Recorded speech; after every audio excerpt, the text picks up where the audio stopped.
If everyone will find their seat, we will try to get started. The school systems and the course providers. I want to thank everyone for being here today. I certainly want to welcome the Board of Regents here today. It's always a pleasure. I'd like to start off by calling the meeting to order and ask Ms. Blanchard if she would do the roll call for the Board of Regents. Here.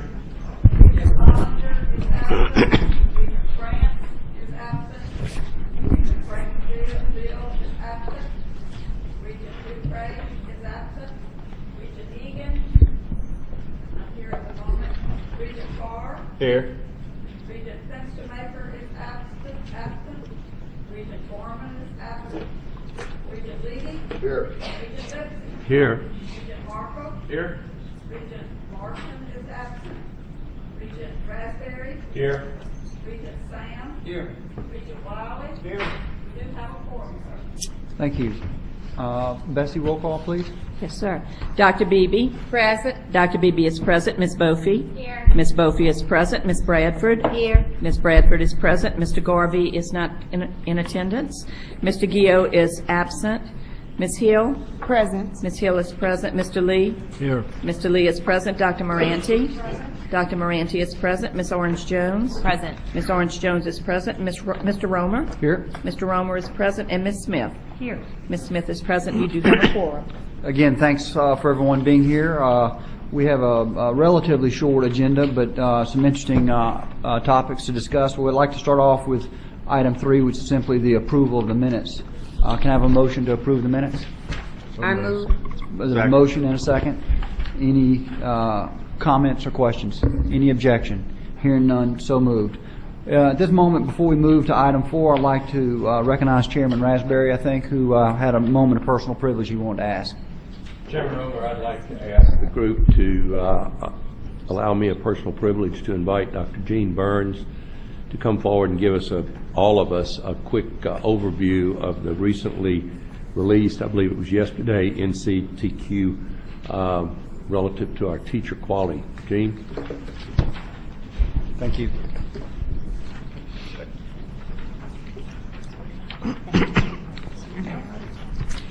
Thank you. My name is Jean Burns. I'm Associate Commissioner for Teacher and Leader Initiatives for the Louisiana Board of Regents. Yesterday, the National Council on Teacher Quality released the second edition of the NCTQ Teacher Prep Rankings with U.S. News and World Report as the publisher. A total of 1,612 elementary and secondary teacher preparation programs were included in the review. This review involves the examination of documents that indicate if institutions are addressing input standards identified by the National Council on Teacher Quality. These standards pertain to such areas as early reading, selection, high school content, student teaching, and other areas. The release of ratings for last year resulted in a great deal of controversy nationally because of the methods that NCTQ had used in order to collect data. The Board of Regents and the Louisiana Department of Education questioned last year's results for institutions in Louisiana. The results were not consistent with data that we had collected as the universities went through redesign and had to meet rigorous standards for the Board of Regents and the Board of Elementary and Secondary Education.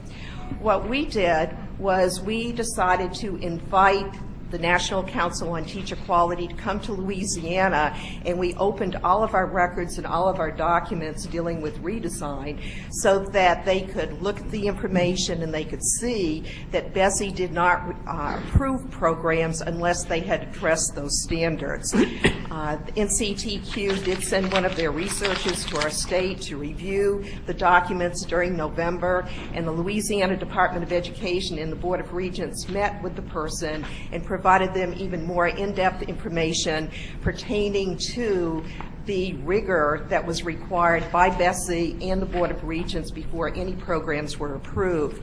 The good news is that NCTQ did use the redesigned information that we provided in order to rate programs within our state this year in some of the areas. As an example, 89% of Louisiana's teacher preparation programs met an NCTQ standard pertaining to systematically collecting and monitoring data on their graduates and making changes to improve their programs. The national average reported by NCTQ was 16%. 64% of Louisiana's elementary teacher preparation programs fully met the NCTQ standard to prepare new teachers to teach early reading when compared to the national NCT average of 16%. The remaining 36% of Louisiana's teacher preparation programs nearly met the NCTQ standard. We felt that it should have been 100% because BESE was very, very rigorous before they approved the programs dealing with early reading. There are other areas that Louisiana was identified as being above the national average, and if you go to the NCTQ website, you will see PowerPoint slides pertaining to those areas. The outstanding news is that Northwestern State University and LSU were ranked as two of the top 10 programs in the nation based upon the NCTQ standards. In addition to that, and that was for the elementary education program, in addition, Southeastern Louisiana University was ranked within the top 30 nationally for secondary programs. When reviewing the second edition of the report, we did determine that, again, NCTQ used our data in order to examine some of their standards, but they didn't do it for all of the standards. And we found that we have institutions where it's reported that there was insufficient data in order for them to be ranked when we know that we had provided NCTQ with data within those areas.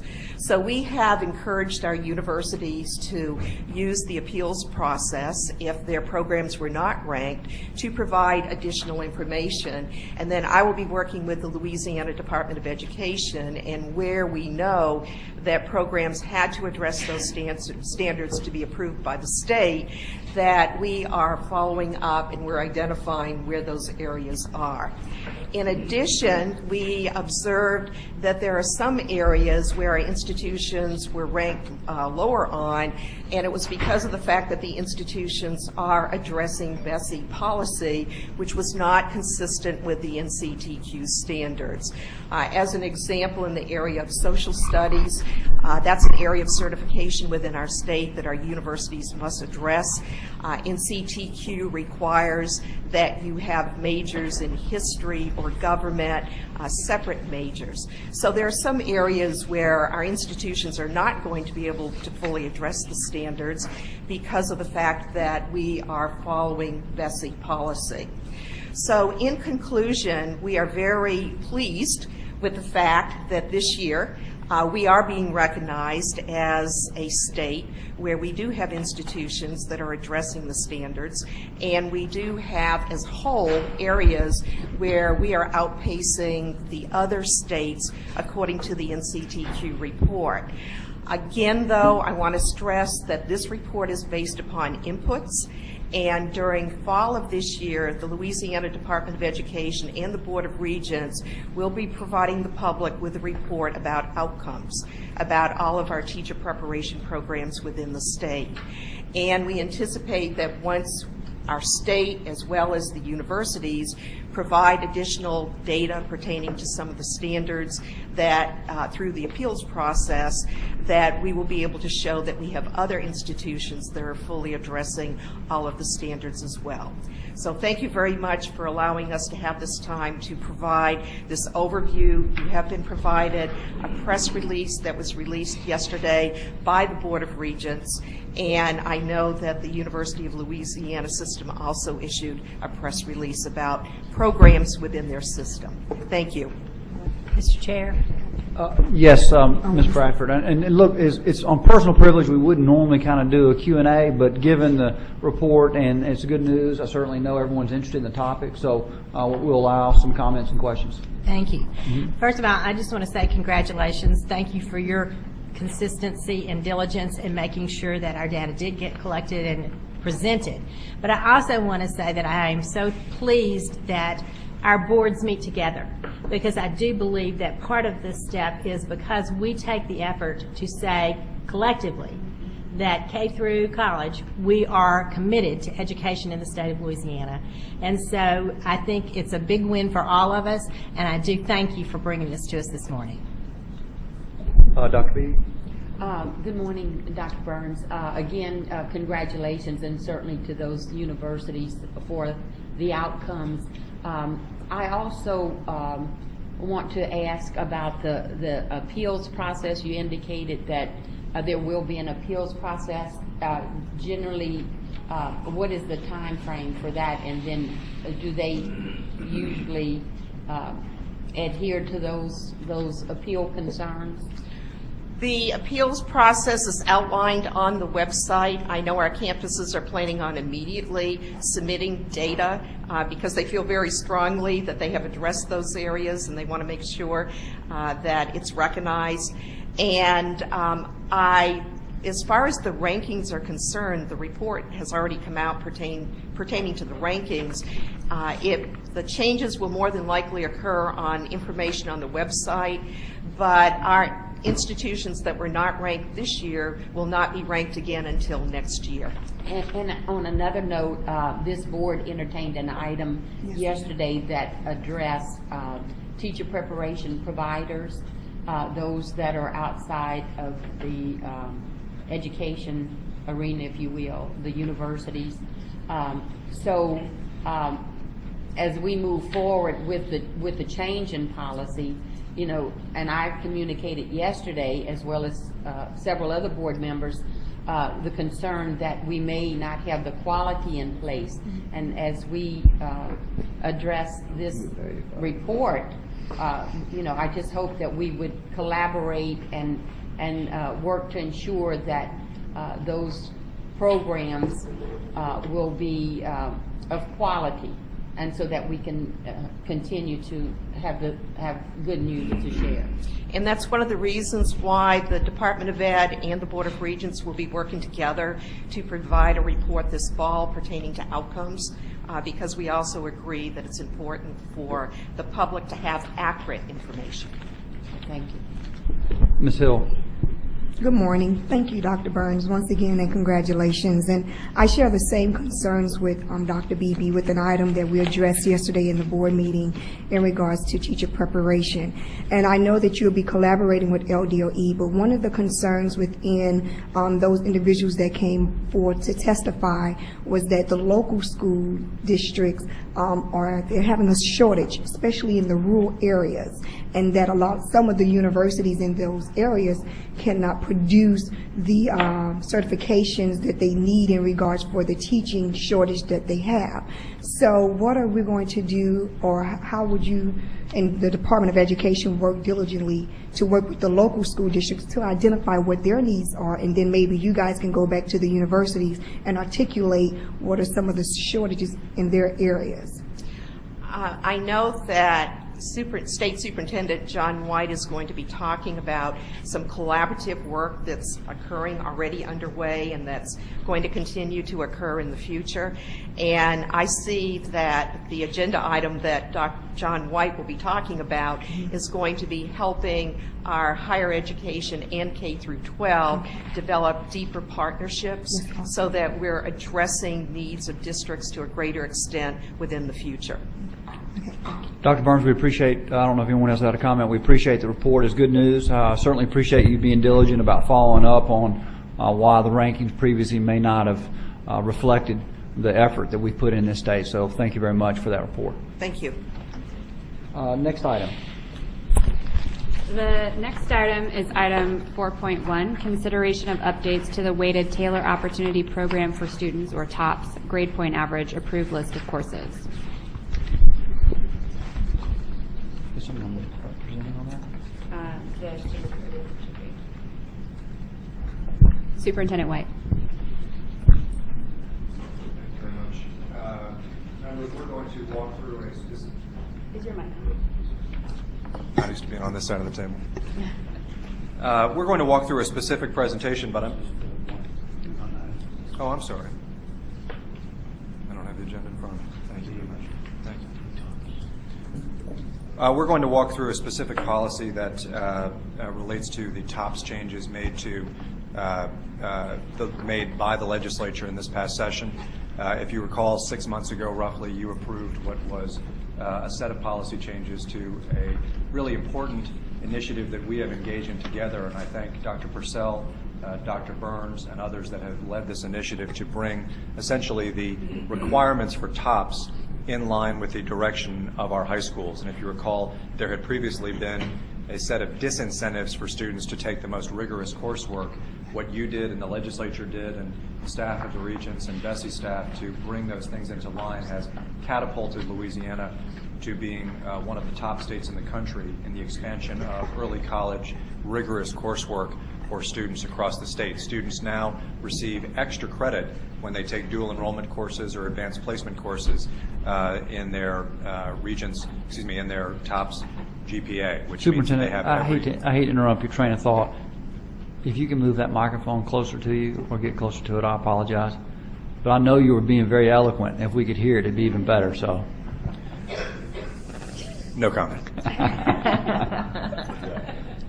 Thus, today we have a set of cleanup policies that we'd like to bring you as an ongoing part of this policymaking process. And I think that probably at our joint meetings, this policy will continue to be updated in perpetuity because it really reflects where the TOPS system, the higher ed policies, and the K-12 policies for students have their greatest intersection. The legislature made some changes to this, which I'm happy to walk through, and the just conditions on the ground are such that we're seeing some things come up that will necessitate minor tweaks to the policy. Thus, we're asking your approval today of tweaks to the policy that react to both the conditions in schools as well as to the legislature. First, there have been programmatic changes by the College Board, which is the organization that oversees the advanced placement program, and by International Baccalaureate, which oversees a small number of international baccalaureate courses taken in Louisiana. Those have required the changing of names and adjustments to the names of certain courses. Thus, our policy has to change. Second, there is a kind of a blip in the system that was discovered by Representative Jeff Thompson from Bossier. Representative Thompson identified that when students take courses that cover civics but aren't called civics, they're not getting TOPS credit for civics, even though that actually they could be taking AP US Government, for example, which creates a real problem and a disincentive to take rigorous courses like AP US Government. We're asking for your change to bring that in line. Secondly, statistics has not historically been included as a dual enrollment course that would generate dual enrollment credit in the TOPS framework that we created 6 months ago. We're asking your consideration of statistics as a course that would be allowed for such consideration. And finally, there are a set of technical edits that are just cleanup around spelling, around some abbreviation issues, and some clarification of the distinction between non-public schools and public schools. Happy to answer questions, but I assure you that the policy that you've set into motion has created a real set of real energy in the field for the kinds of courses that you intended for kids to take. It's been catalytic, and I thank you for it. This is really just cleanup that we're asking your approval of today. Thank you, Mr. Chairman. Members, before any questions that you may have or comments, we need a motion to receive the report and approve the revisions. So moved by Ms. Bradford and Ms. Smith. Are there any questions from board members? Ms. Smith. Thank you, Superintendent, for the update. I just wanted, and I may be getting a little bit ahead here, but if I am, please forgive. Could you give me an update on the TOPS with regards to those college-level classes that let's say schools are teaching, like the School of Math and Science and Natchitoches and others? Do we have any firm understanding of how that's going to be treated yet? I think it was Senator Nevers that had the bill. I'm sorry, Ms. Smith. I'm not sure I understand the question. Okay. I think what Senator Nevers' bill did was if there were schools that were offering advanced certain articulated advanced classes that would get extra credit toward TOPS. And I'm not sure exactly how that would take place, but I do remember it was Senator Nevers that had the bill. Yes. You're not talking about this session, but in the past. Yes. The articulation agreement Yes. bill. So this was a bill that essentially said if there is a SACS accredited teacher, a teacher with a master's degree in subject area, that teacher can teach a course on a high school campus that then allows for college credit to be Right. earned by way of that course. I would tell you that those courses have not yet been folded into this policy. It should be as dual enrollment credit ultimately, and we met with Senator Nevers about this recently. It's fair to say that neither the institutions of higher education that need to partner with schools to grant that credit, nor the schools themselves have probably pursued as actively those kinds of credit granting experiences as would be needed. We need to do that first to get that in place, and we committed to Senator Nevers that we would do that. This is about higher ed institutions basically being commanded in the law to seek partnerships with schools to grant credit when a master's having teacher teaches a course to kids in those schools. And I think it's fair to say that neither our high schools nor the institutions of higher education under the Regents have done that as proactively as Senator Nevers envisioned a couple of years ago. We have met with him. We look forward to working with the Regent staff on making sure it comes to reality. Great. I hope so. Thank you. Anyone else? There's a motion. It's proper. Any objection to the motion? Hearing none, so moved. Thank you. Next item. The next item is item 4.2, consideration of a presentation on joint initiatives to support Louisiana students, teachers, and schools presented by the Louisiana Department of Education and Board of Regents. The motion would be to receive the report. There's a motion to receive, and is there a second? There's a second as well. I don't know who wanted to begin. I'll kick it off. This is going to cover a number, and we're going to do this presentation jointly. This covers a number of topics, but I think what we're really hoping to capture is to give you a sense of where are those points, and Ms. Bradford got it in her comments, where there is the greatest synergy between our systems. And just to give you a general sense and answer your questions about where those synergies are taking place, how it is that the work is proceeding. I think this builds on a long history of the Blue Ribbon Commission and others that have done this kind of work, and I'm very grateful to Mr. Tremblay, to Dr. Burns, to the Regent staff, and to Dr. Purcell as well for everything that we've been able to accomplish over the last couple of years. I think you'll see that in this report. So with that, I will pass it off. Thank you. Good morning. Good morning. My name is Larry Tremblay. I'm a Deputy Commissioner at the Board of Regents. Excuse me. I'm sort of pinch hitting today for Tom Lazell, who is somewhere in Europe, I think on a barge going down a river as we speak. So we can all envy his situation. Today, the superintendent and I would like to talk about things that are going on in our agencies to deal with what we consider our shared responsibilities in terms of preparing teachers and to help our students learn, become prepared for both college and career. We're going to be breaking it up into three sections, one being early childhood, some people call that birth to kindergarten, also K-12, and then post-secondary. I'm going to be handling the birth to kindergarten piece of it. Next slide, please. So our shared responsibility is to prepare birth to kindergarten teachers who are effective at supporting the learning and development of children. We are finding there are challenges in birth to kindergarten that we don't have in K through 12. And some of those challenges are higher eds, and that is have smooth pathways between our 2- and 4-year campuses for birth to kindergarten programs because some of our 2-year schools have programs for birth to kindergarten teachers. Also, the different environments that those teachers find themselves in have different requirements. So if you want to teach pre-K, you have to have a baccalaureate degree. However, if you're teaching in a Head Start program, you have to have an associate degree. If you're working in a child care center, you may not have any preparation at all. So the question is, how do we do that with those different requirements? So what we're doing is we're coming up with work groups between the two agencies, this is DOE and Regents, to look at this. So the first step is to come up with stackable courses. We're designing courses for birth to kindergarten. Once we have enough of these courses working, we're going to try to convert these courses into stackable credentials. So a person who's going to teach at a daycare center may have a very entry-level credential, but those courses may also be applied to an associate degree program if you want to work at a Head Start. And then if that person decides, I want to go into a kindergarten teacher, they'll already have a lot of those courses and a credential that can build on, become a staffable credential for an associate degree. And then finally, that can become a baccalaureate degree. So that's what we're hoping to do. Next slide, please. So the question is, what are we going to do in the next year, working together in our efforts? One, we're going to establish new teaching certificates for birth to kindergarten. Then we want to develop the syllabi for those courses that we were talking about. And once we have those syllabi for those courses, we're going to go out to our universities and seek volunteers, as it were, to pilot these courses.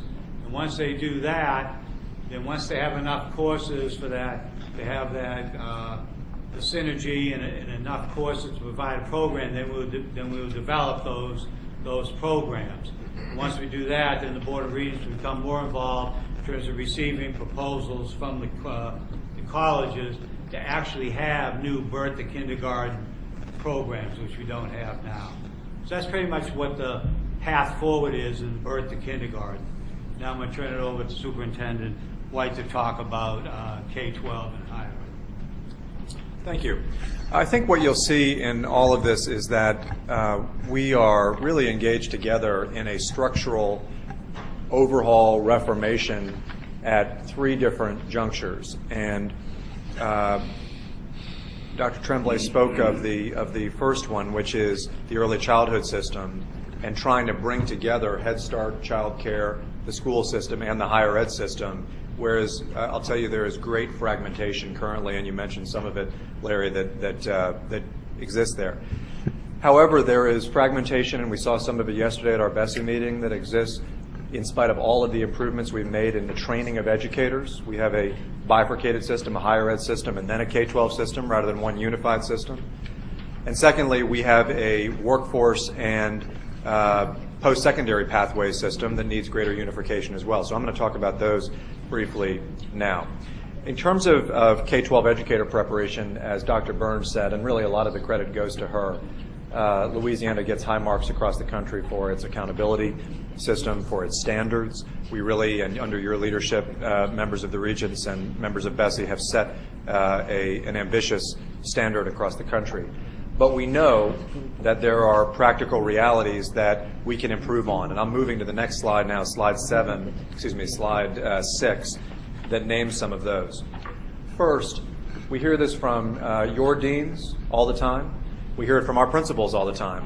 We don't have enough time with teacher candidates learning in the classroom as opposed to learning in the student section. In other words, they need to be teaching and learning as much as they are sitting down and learning, and we've got to get them on the job. I hear that from deans all the time. I hear it from principals all the time. We've got to find a way to unify those things. Second of all, the good news is a lot of the best teachers in our system are your students or graduates, not just at an undergraduate level, but at a master's level, maybe even at a doctoral level.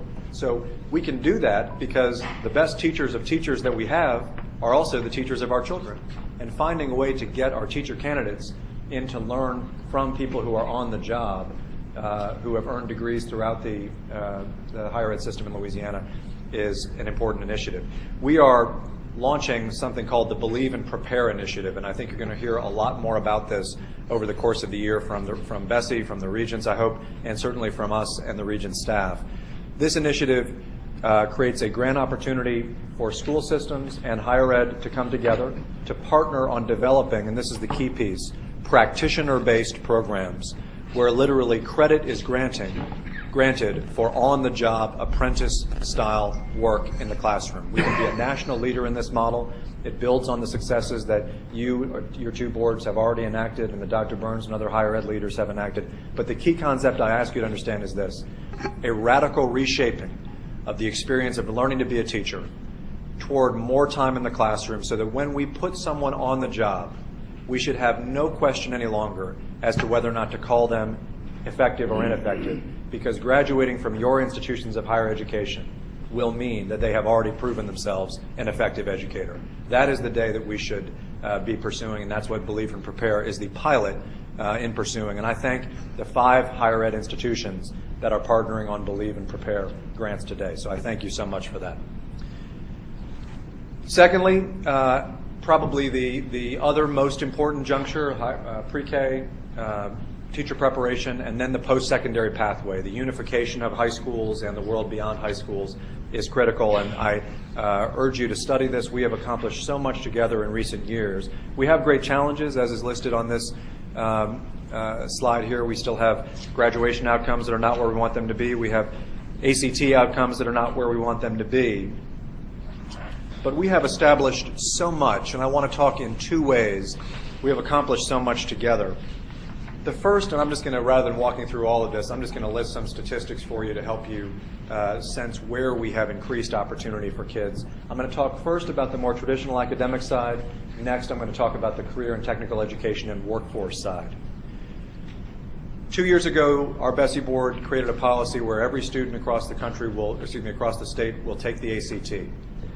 Last year, nearly 4,000 students who would not have taken the ACT otherwise, literally 4,000 almost, earned a score that would not require them to be remediated in your institutions of higher education. These are nearly 4,000 kids who never would have taken the test had it not been required.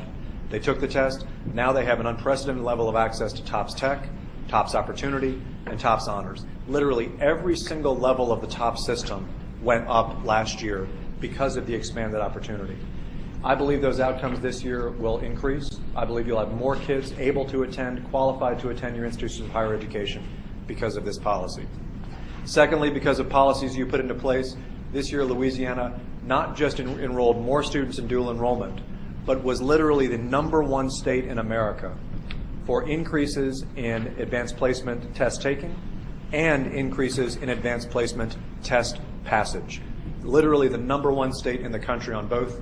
Arnie Duncan in the U.S. Department of Education recently cited us as the top state in advanced placement gains this year, and it's because of policies put into place by both of these boards, and I appreciate it greatly. And it's no coincidence, therefore, that the graduation rates are increasing in your institutions as well. Our role, of course, is sending kids who are more prepared and giving wider opportunity. I would say there are a couple of areas where we need to continue to improve.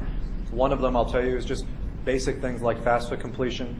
We can do this to expand opportunity through simple policies on the academic side, and we're looking forward greatly to it. But the area that has been understudied more, flipping to slide 10, is the area of career and technical education. There has been a stigma in the K-12 system, and perhaps a stigma that you have done so much to address through your advances with the community and technical college system to address. But there has been a stigma that has for 2 generations worked against the successes of kids not going to LSU or Grambling or Tech or other 4-year institutions, but instead seeking to attend a 2-year institution or going directly into workforce training programs. Our Jumpstart program, which is a collaboration between higher education and K-12 education, is becoming our state's plan for the 80% of our citizens and youth who do not end up achieving a 4-year university degree. It is not a plan just to get a kid a job. It is a plan to insist that every single child continue their education after high school, even though they may not attend a 4-year institution. It's a plan to have more kids going to college, even as we may redefine a college from just being an academic experience to also being one that may be a technical experience. It does that in 5 ways. Number 1, end the labeling of kids. No longer will we label an 8th grade child as either career or college. Every child is a child. They have life opportunities ahead of them. We're going to end the labeling, and I thank Representative Fannin for creating a piece of legislation that allows that to happen this year. 2, the Workforce Investment Council, where you have representation at the Board of Regents, Lisa Vosper, has done a fantastic job. We have representation, Lisa French, led by Charles Magnat, has determined 35 statewide industry-based credential areas where LCTCS is the lead provider of those credentials. Those credential areas will be pursued now as the 35 Jumpstart statewide credential areas. And I'm thrilled to say, thanks to the leadership of Monty Sullivan and really the institutions across the state and the community college system, every single school system and every single flagship community college is now part of a Jumpstart regional team. When BESE passed the Jump Start policies 3 or 4 months ago, the word on the street was, that's fine, but you're never going to convince anybody to get on board. Every single school system and flagship community and technical college, I'm pleased to report to you, is on board with Jump Start. They are providing courses that will lead to the 35 statewide industry credentials as part of 11 regional teams across the state. Every day, my staff is meeting with your community college leaders and our school system leaders like Dr. Beebe to create plans in their regions, specific to their regions, to allow kids pathways to career in college. Third, for the first time ever, we're rewarding it considerably in our accountability system, so that if you go to LCTCS and you get a technical diploma, or you go to ABC and you get an NCCER credential, level 2, you earn rewards in the high school accountability system that is the same rewards that you earn for an advanced placement test passage. That's a remarkable thing if you think about now that a high school principal comes to work and says, I value NCCR level 2. I value going to Delgado or Nunez or BRCC or BIPSI or Sewella or what have you, just as highly as I value the advanced placement or the LSU dual enrollment credit. Fourth, thanks to the legislature and the BESE board, it is funded. Just as you, Regents, have invested in the WISE Fund and rallied behind that, we too have our own workforce fund that allows kids to go take dual enrollment courses, now funded through the MFP as a sustainable funding source for the first time. You can go to ABC, you can go to the AWS Welding Center, or you can go to BRCC, LSU, Southern, or wherever it happens to be, and get a dual enrollment credit funded through the MFP. And we're thrilled that that has finally happened. And fifth, we're beginning the process of retraining our workforce so that if you are teaching carpentry, you are a credentialed carpenter. If you are teaching nursing, you are a nurse. Too often today, the career education that our kids receive is an introductory education, but it's not taught by teachers qualified to actually credential the kids in those professions, and we are changing those things as well. So I want you to know that the changes that you've made on the academic side, which are so great for that kid taking AP Calculus or AP US Government or taking English 101 at LSU, you've also done the same thing on the career and technical education side, which I actually believe will end up impacting just as many, if not more kids, and bringing more kids into the exact same areas, board members, that the WISE Fund supports. Your WISE Fund policy has been mirrored at the BESE level, and so it's a credit to the Regent staff, it's a credit to LCTCS and to the synergies that we have as well. So, Mr. Chairman, I apologize for going on and on, but we're so excited about these 3 points of juncture, the early childhood system, the educator preparation system, and the post-secondary pathway system. And it wouldn't be possible, members of the Regents, without the extraordinary efforts of your staff, your systems, and your institutions. And I thank you so much for the time today. Thank you. I'm going to certainly entertain members' any comments and questions. Ms. Bofi. Superintendent White, I'm curious about any kind of high school programs that would prepare future teachers to teach in our early childhood programs. I'm really concerned about the fact that those are not high-wage jobs, and so there's not a whole lot of incentive for people to pursue associate's degrees and bachelor's degrees. And I know this is going to take some work and time and thoughtfulness on our part. But in the meantime, as we're thinking about the early childhood network and also the Jump Start program, I'm wondering where those two things intersect and if there's been any work in that area so far. Yes. At the crux of both questions is the unfortunate reality that childcare remains in many places a minimum wage job. And I think that's a problem for two reasons. Number one, it's a workforce problem, both for parents looking to get their kids into a childcare, and two, for the fact that we're only paying minimum wage to those people. Perhaps more important, it's a problem for children who are oftentimes learning to read or learning letter recognition and numeracy skills from people who may not have graduated high school themselves. And that's not a knock on them. It's just to say that if we're really serious about overhauling our early childhood education system, we have to change that. As Dr. Tremblay mentioned, we are bringing a set of policies together and that both boards will consider in various ways that will upgrade the requirements for anyone teaching a 4-year-old child. Now, here's the problem. Right now, Head Start is talking about $7,000 a kid. LA4, you're talking about $4,500 a kid. Childcare, you might be talking about $1,000, $2,000, $3,000 a kid, depending on the subsidy that kid has. We will not be able to afford a higher ed educated childcare workforce without more money in our early childhood system. And I don't come to you saying that as somebody who's always asking for more money. That's just a reality. And that's a choice that the legislature is going to have to make. I hope it's something that we can come to them with a coherent proposal where K-12 and higher ed are unified. But we need to assure our child care providers we're not going to saddle them with increased regulation and requirements for a more educated workforce and not give them the money to pay their workforce those salaries. Have you thought about including it as part, like the training in high schools as part of Jumpstart? Yeah, we have. In fact, there are some regions in Jumpstart that are coming to us saying we'd like a regional credential in child care preparation. The problem is right now you can't claim the WISE Fund and Jumpstart and the WIC are focused on high growth, high wage jobs. Child care is not listed as a high growth, high wage job. It's not even close. And that's where that problem lines up. So you do have some regions that are saying we'd like to educate kids for that credential, and that's all good. But it is a regional credential right now, not a statewide high growth, high wage credential. Are we creating any of those barriers? I mean, are there things that we can do on BESE or that the Board of Regents can do? Well, there's a House Bill 953, and there was a House resolution as well that requires the BESE to develop a comprehensive early childhood funding model for recommendation to the legislature. I think we will be doing that work with you over the course of the year.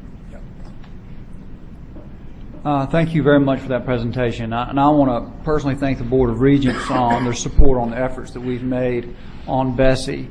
Even yesterday, we had 3 or 4 items that you cooperated with us on, and it was unique in that it actually involves people lowering their barriers to alternatives. And your recommendation to us was to move forward, but you demanded quality and accountability. And we certainly appreciate that cooperation. And I think the efforts that we hear today are a result of that cooperation, which is quite frankly unprecedented and long in need in our state. So I appreciate the report very much. So we do have a motion to receive the item and a second. Is there any objection?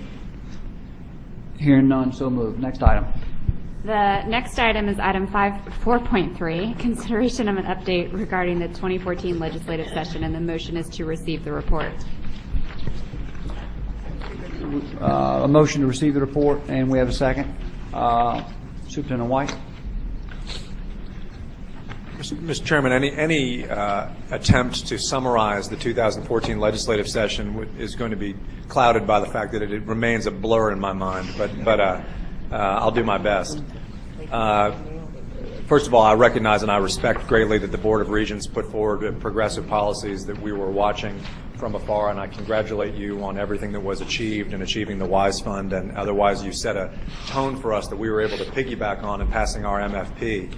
Our MFP, members of the Board of Regents, as you may know, now includes funding in 2 ways that I think is particularly relevant to you and your pursuits. Number 1, the supplemental course allocation for the first time creates a constitutionally protected and sustainable funding source for dual enrollment courses and the cost that school systems and you have historically borne to that end. As you recall, 3 years ago, the $5 million in the Regents budget was removed. The supplemental course allocation creates an enduring and lasting funding stream to fund these courses, which in the long run will not increase the cost to our state, but will drop the cost to our state by condensing the amount of time to graduation. I hope it's expanded over time. I thank you very much for your support of it. Many of you really did, as did your institutions and your systems, and I thank you so much for supporting the MFP this year. Second, there were career diploma legislation passed and revisions to the career diploma that are significant, and you should know as well as special education diploma legislation that was passed that is also significant, I believe, for our 2 systems. The special education diploma created an alternate view of how students with the most significant disabilities and the most persistent academic struggles may graduate from high school.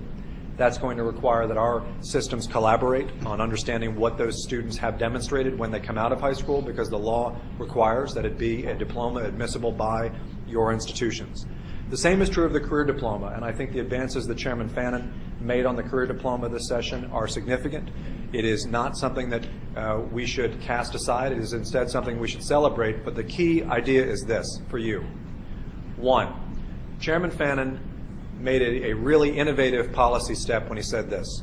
We're going to require the career diploma kids take the ACT. There are going to be no second-class students. But we will also allow them to take work keys. And if students achieve a higher score on work keys, then the school may count that as credit toward their score, meaning this is a both-and solution to this issue that has consumed so many of us for so long. And I thank Chairman Fannin for coming up with that idea.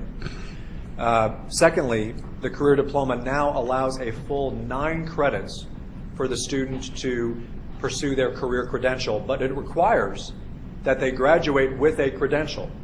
This is a key shift for those of you overseeing the LCTCS system in particular. That means that a kid pursuing a career diploma will come out with a credential as a condition of graduating. That NCCR credential, that credential within the LCTCS system, partial completion of an associate's degree. That's a significant shift, but it also means they're going to have the time to do it. No longer are we going to have the excuse of saying, well, it just took too much time to get that kid to Delgado. Or, well, the drive to Delta is too long. Or, well, we couldn't establish a satellite campus of Sewella over here in this parish. We're going to be able to make those changes because now kids have a full 9 credits out of 23 to pursue the technical credential. So I thank Chairman Fannin for that. I think as it regards higher education and the K-12 system, those are the 3 most important intersections. The career diploma, the special education diploma path, and the MFP that funds these important initiatives. I thank you, Mr. Chairman, for allowing the update. Thank you. We do have a comment card, and it's on this item, so I'm going to, it's listed on this item, although Janae Wise, you passed? Okay. Thank you for coming. Are there any other comments? This is the last item on our agenda today. Any questions regarding the legislative update or other business? Dr. Moranti. I just want to say that as we move into this guild system, I think the practitioner apprentice program can be very exciting. I think that so long we see talent in K through 12 that we have not tapped. And I don't think we can any longer say that the education landscape is changing. It has changed. And I think that as we have the opportunities on both of our boards to look and see what those possible futures are, I think that we can't stay within an old mindset. I really think that we have to tap the talents and then move forward with this. Even though I know I represent higher ed and I'm very, very a strong component of our teacher preparation programs, I do know that there are other pathways that have been very successful. So I love the apprentice program that we're talking about, and I think this just gives us another opportunity for collaboration, so I look forward to all of our possible futures. Thank you. Thank you. Chairman Raspberry? In closing from our group, we appreciate meeting with you all. We appreciate the work that you do as a board, as citizens, as we are. John and you as the leader, Chaz, you as the chairman.